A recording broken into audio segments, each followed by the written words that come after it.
Hello students. तो पहले जो हमारा टॉपिक चल रहा था, इससे पहले वो चल रहा था श्रोडिंगर इक्वेशन। कौन सा चल रहा था? Schrodinger equation. क्या पढ़ा था हमने श्रोडिंगर इक्वेशन में? श्रोडिंगर इक्वेशन के माध्यम से हमने ये समझा था कि उसमें जो है एक फंक्शन होता है, वेव फंक्शन, जिसको डिनोट करते हैं हम साई से। ठीक है, ये जो है इसका मतलब होता है जो इलेक्ट्रॉन वेव होती है उसके एम्पलीट्यूड को ये क्या है, रिप्रेजेंट करता है। और जो हमारी श्रोडिंगर इक्वेशन थी, कौन सी श्रोडिंगर इक्वेशन थी? Del square psi plus 8 pi square m divided by h square E minus V is equal to 0। ठीक है, ये क्या है? हमारी श्रोडिंगर इक्वेशन है। ये क्या है? डेल स्क्वायर की वैल्यू होती है del square by del x square plus del y square. मतलब ये जो इलेक्ट्रॉन वेव होती है उसके एक्स वाई जेड जो हमारे कोऑर्डिनेट्स होते हैं उसके अकॉर्डिंग इलेक्ट्रॉन वेव होती है, उसको रिप्रेजेंट करता है। तो कहने का मतलब ये क्या है, ये श्रोडिंगर इक्वेशन है और ये क्वांटम मैकेनिक्स की बेस इक्वेशन मानी जाती है जब कोई पार्टिकल क्या है, एज ए इलेक्ट्रॉन वेव भी और साथ ही क्या है, पार्टिकल की तरह भी बिहेव करता है।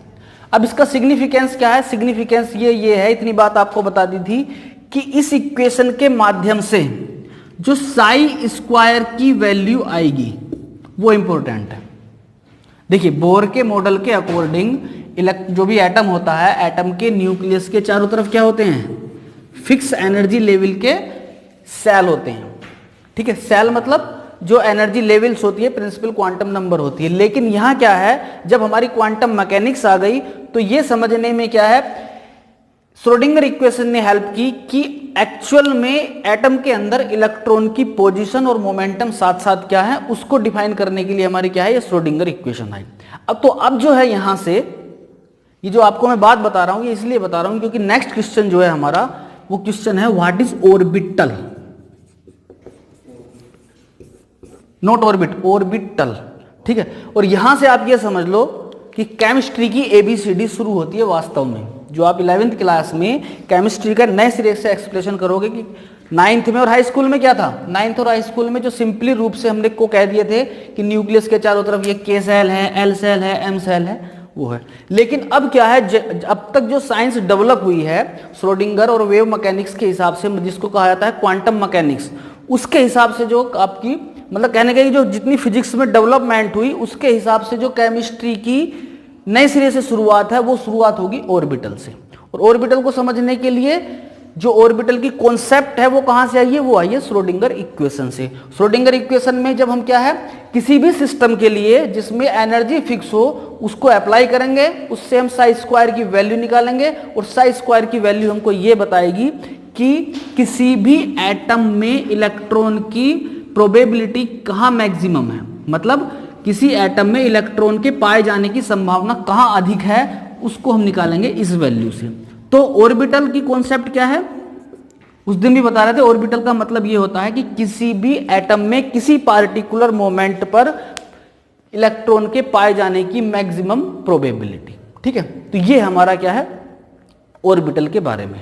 अब इससे रिलेटेड जो मेन कैरेक्टरिस्टिक्स है वो आपको ध्यान रखनी है। पहली मेन कैरेक्टरिस्टिक्स वो ये है कि किसी भी ऑर्बिटल में मैक्सिमम 2 इलेक्ट्रॉन से ज्यादा नहीं आ सकते। किसी भी ऑर्बिटल में मैक्सिमम 2 इलेक्ट्रॉन से ज्यादा नहीं आ सकते। पहली चीज तो आपको ये ध्यान रखनी है। दूसरी बात आपको ये ध्यान रखनी है कि जो ऑर्बिट होता है, मतलब जो एटम है न्यूक्लियस के चारों तरफ जो रीजन होगा जहां इलेक्ट्रॉन के पाए जाने की सबसे ज्यादा संभावना होगी, ऑर्बिटल, उसकी जो एनर्जी होती है वो क्या होती है, एनर्जी फिक्स होती है। ठीक है, तीसरी महत्वपूर्ण बात ये आपको ध्यान रखनी है कि जो ऑर्बिटल्स का सेट है जिसको हम डीजेनेरेट ऑर्बिटल बोलते हैं, डीजेनेरेट ऑर्बिटल बोलते हैं, तो जो ऑर्बिटल्स डीजेनेरेट होते हैं मतलब जिनकी एनर्जी सेम होती है, ठीक है, वो जिस पार्टिकुलर सब सेल को बिलोंग करेंगे जिस रीजन को बिलोंग करेंगे, जिस एनर्जी लेवल को बिलोंग करेंगे, उसको हम सब सेल बोलेंगे। तो सब सेल में क्या है? सब सेल ऑर्बिटल्स का ऐसा समूह है जिसमें सबके एनर्जी लेवल क्या है? सेम है, लेकिन साथ ही ध्यान ये रखना है उनकी ओरिएंटेशन अलग अलग है। ओरिएंटेशन का मतलब ये है कि एक्स वाई जेड इसके सापेक्ष क्या है? उनकी शेप होगी, उनकी ओरिएंटेशन होगी, ठीक है। और लास्ट बात आपको ये ध्यान रखनी है इसमें, अब ऑर्बिटल तो ये हो गया, और ऑर्बिट क्या था? वो बोर के अनुसार क्या था? Circular path. अब लास्ट बात आपको इसको कॉन्सेप्ट को समझने के लिए ये ध्यान रखने की है कि what is difference between orbit and orbital, ठीक है। देखो एक चीज आपको बताऊं, ये जो आपकी चल रही है इस समय साइंस 11th वालों की केमिस्ट्री है, इसमें तो इसमें बहुत से बच्चों को ये बातें पच नहीं रही होंगी। पचने का मतलब ये है कि ये बिल्कुल नई डायमेंशन है, लेकिन धीरे धीरे जब आप यहां से ऑर्बिटल्स की एक तरीके से पूछ पकड़ोगे, पूछ का मतलब ये है कि ऑर्बिटल्स के बारे में धीरे धीरे समझोगे तो सब चीजें आपको केमिस्ट्री की क्या है? क्लियर होने लगेंगी। ये क्या है? फिजिक्स केमिस्ट्री, ये एक ऐसा टॉपिक है श्रोडिंगर इक्वेशन वाला, ये आपको इंटर में, बीएससी, एमएससी, ठीक है, इंटर में तो नहीं है लेकिन हायर क्लासेस में इसका सॉल्यूशन आएगा। यहाँ आपको सिर्फ इसकी इंट्रोडक्टरी नॉलेज समझनी है। इंट्रोडक्टरी नॉलेज का मतलब यह है कि इसकी जो साई की वैल्यूज होगी वो इलेक्ट्रॉन के एम्पलीट्यूड को डिनोट करेगी, साई स्क्वायर की वैल्यू क्या होगी? वो प्रोबेबिलिटी ऑफ फाइंडिंग इलेक्ट्रॉन्स को डिनोट करेगी, और उसके बेस पर जो हमारी ये मेन चीजें आई हैं कि जैसे किसी ऑर्बिटल में 2 इलेक्ट्रॉन से ज्यादा नहीं हो सकते, डिजेनरेट ऑर्बिटल के सेट को सबसेल कहते हैं, ठीक है। और जो इनकी शेप होती हैं, शेप क्या होती है? वो डिफरेंट होती हैं। दूसरी बात यह है कि ऑर्बिट की जो स्ट्रक्चर होता है, जो इसकी कॉन्फ़िगरेशन होती है, वो कैसे होते हैं? सर्कुलर। लेकिन ऑर्बिटल्स का क्या है?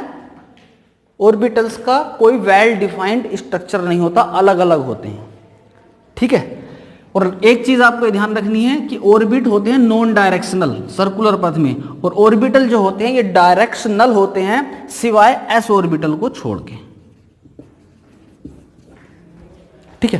तो इतनी चीजें हमें ऑर्बिटल में ध्यान रखनी है। मैं दोबारा बता दूं आपको, मेन चीज क्या है? ऑर्बिटल मतलब किसी भी एटम में वो मतलब 3 डायमेंशनल स्पेस, 3 डायमेंशनल में वो स्पेस जहां इलेक्ट्रॉन के पाए जाने की प्रोबेबिलिटी सबसे ज्यादा हो, वो ऑर्बिटल होता है, ठीक है। एक चीज आपको और ध्यान रखनी है कि ऑर्बिट जो है वो हाइजेनबर्ग का जो अनसर्टेनिटी प्रिंसिपल हमने पढ़ा था उसके अकॉर्डिंग नहीं है, मतलब इसके अगेंस्ट है। लेकिन ऑर्बिटल की कॉन्सेप्ट जो है वो हाइजेनबर्ग की जो हमारा अनसर्टेनिटी प्रिंसिपल है उसको क्या है? ये उसके अकॉर्डिंग में है, ठीक है। तो इतनी चीजें हमको ध्यान रखनी है, मेन चीज सिर्फ यही ध्यान रखनी है।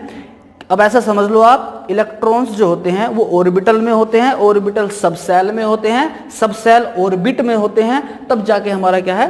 मेन क्या है? क्वांटम नंबर या मेन सेल बनती है, ठीक है। या इसको उल्टा करके ऐसे कह सकते हैं कि ऑर्बिट के अंदर सबसेल होते हैं, सबसेल के अंदर ऑर्बिटल होते हैं, और ऑर्बिटल के अंदर इलेक्ट्रॉन्स होते हैं, ठीक है। तो इस तरीके से ये क्या है? यहां से स्ट्रक्चर की शुरुआत होगी। अब इसी के बेस पर आगे क्या है? हम चीजों को लेते चलेंगे, और इसी से रिलेटेड हमारा आएगा क्वांटम नंबर्स और शेप ऑफ ऑर्बिटल्स, ठीक है। उसको नेक्स्ट उसमें लेंगे। Okay, thank you.